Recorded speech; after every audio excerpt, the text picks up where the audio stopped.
I do have it in stock. It's $853.84.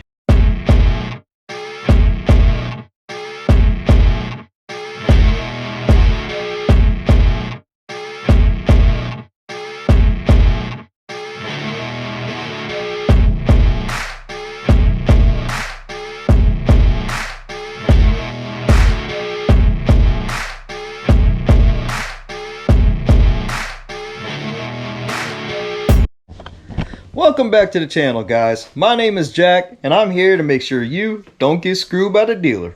So stay tuned. Now, guys, as you saw and heard in the intro, I called the dealership, Freightliner dealership that is, on my 2018 Freightliner Cascadia, and I am looking for some headlights which are LED equipped. And no, they are not bulbs, and I wish they were bulbs, but that's just not gonna happen. But trying to locate these headlights, like I said, they're LED, and I was very astonished on how much they cost. $1,800. Well, guess what?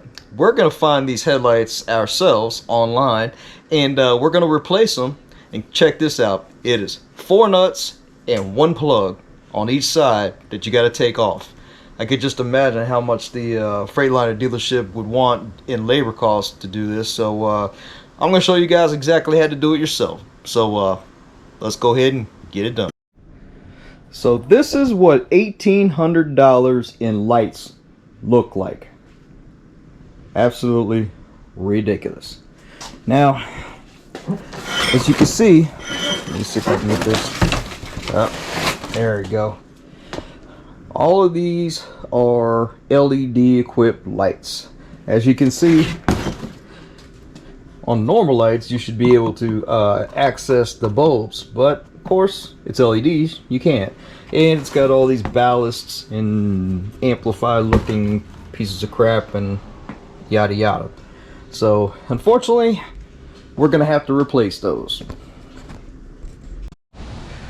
Now, the first thing in this process is I want to make sure that both plugs are actually putting out the correct voltages. So let's go ahead and dive into the wiring and make sure, absolutely daggone sure, that it's the headlights, because I don't want to pay $2,000 for some headlights and it's just a fuse or a broken wire. So yeah.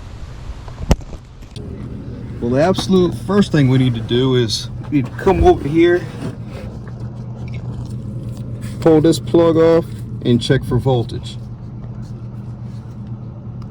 Okay, we got the plug out. I don't know if you guys can see that, but you see that there's numbers on this. You got 2, 4, 6, and 8 on that side, which would be the top. And then the bottom, you flip it over, and you got a 1, 3, 5, and 7. So we're going to need to check the voltage on this stuff. Whoop. And make sure you grab your multimeter, and you need to start doing some pinouts, see where this voltage is, if it's got voltage. Now, because I've done this before, I know exactly where all of those terminals go to, and I did a little diagram here so I can show you. Got them all numbered out just like that. How you see it here is how it's seen here. So we're gonna put our ground lead right here on the ground, which would be number 3, and then we're gonna start testing all this stuff to make sure that we got 12 volts.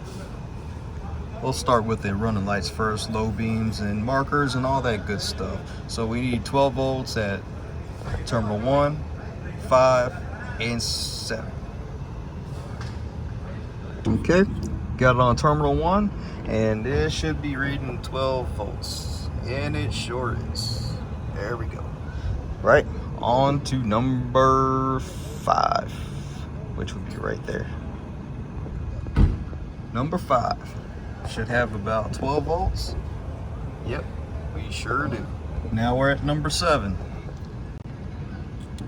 Terminal 7, right there on the bottom right. And it should have 12 volts, which it does.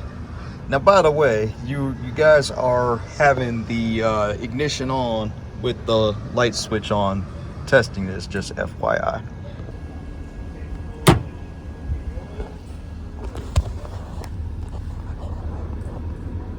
Sorry for all the noise. My neighbors here are making noise, but here we go. We're on terminal number 8, which will be right at the top, and that should be 12 volts also. Let's see. Yep, 12 volts. Now number 2 is the high beam terminal. So let's go ahead and hook it up just like that. Terminal number 2. And now what we have to do is we have to go and hit the high beam switch to the on position so we can check for voltage, because obviously it has no voltage when it's not actuated. Now we should have 12 volts now that it's actuated. Yep, everything's checking out good. 12 volts. Now it's on to the left turn signal, which would be number 4.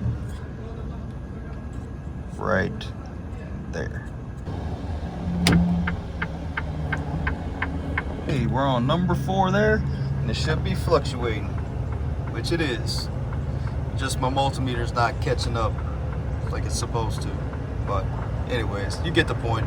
It's getting voltage.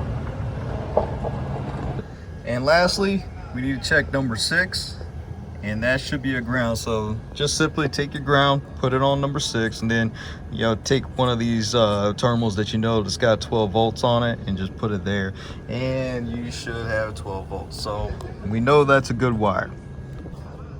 Now to pull this whole light assembly out, we have 4 bolts right there, or nuts rather. 1, 2, 3, and hopefully you can see that, number 4.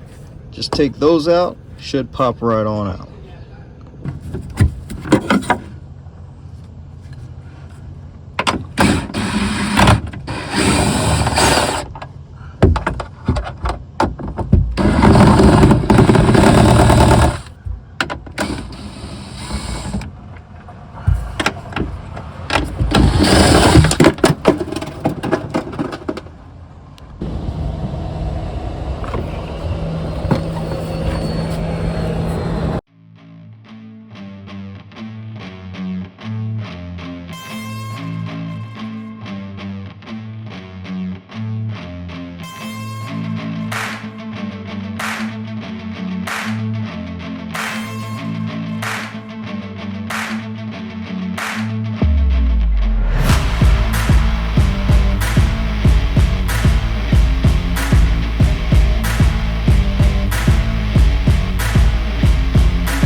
I know you guys are waiting for an explanation.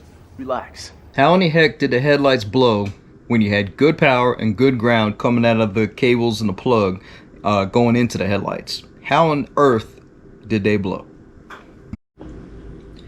Now this particular truck just came back from the Freightliner dealer. Why the driver didn't come to me, I don't know. Why they didn't look up online on YouTube and check GasDiesel Garage out, which you guys should do too. Like and subscribe, of course.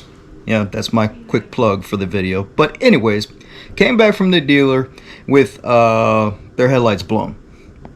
Didn't bother to check it, but headlights are blown.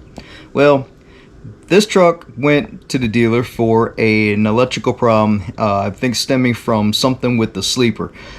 Some electronics weren't working in the sleeper from what they were saying. So my theory or hunch is that a technician that was messing with the electronics quite possibly grounded out something that wasn't supposed to be.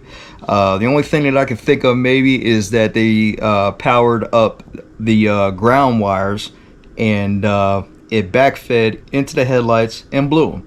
Now, irregardless of what happened, we're gonna fix it, and we did fix it. So yeah.